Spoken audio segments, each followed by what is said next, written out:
I got a real treat for you today, a great lesson. So follow me.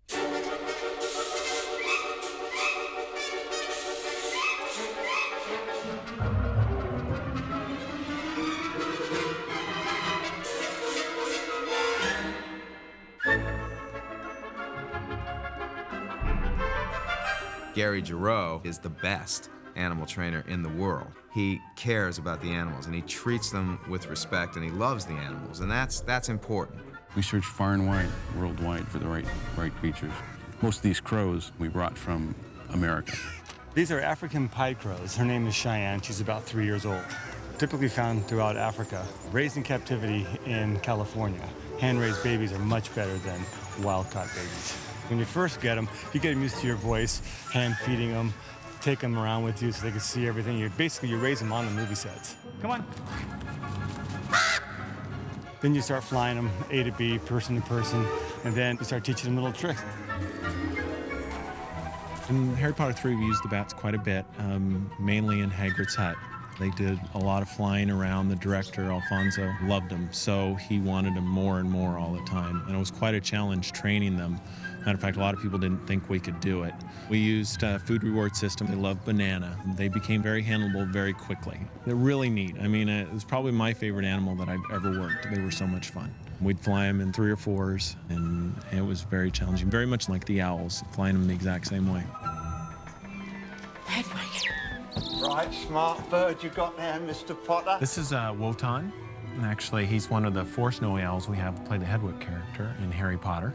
Snowy owls, along with the other owls that we see in the film, have all been trained to do different behaviors, which is hard for an owl because owls in general aren't the most intelligent of animals.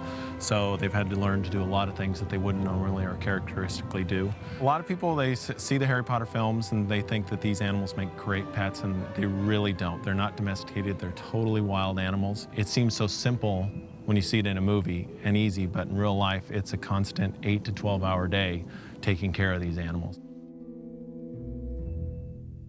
You know the Egyptians used to worship cats? Yeah, along with a dung beetle.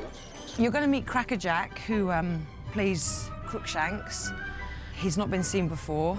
This is his first film. But before we film with him, he has to go into hair and makeup because he's beautifully groomed. So we have to make him look manky and disgusting. Basically, every time we groom him, we keep any undercoat that comes out, and then I spend my evenings making little mats. And all I do is the fur that he loses, he sheds, I just roll into a little ball and I attach them to a little tiny clip, and then attach the clip to his fur so he looks really scruffy and matted. We then have some jelly and put it on his eyes to make them look all weepy so he's not so handsome. And then we have a little bit of brown eyeshadow that we put on his face to make him just look a little bit more like he's cross. And then he's ready to work. Oh, good boy.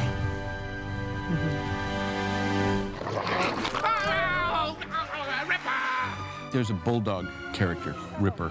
We had a great deal of fun with him. To start with, they're basically good-hearted, but they've got some aggression in there. And the work that we had to do with him on the show had a lot to do with aggression. They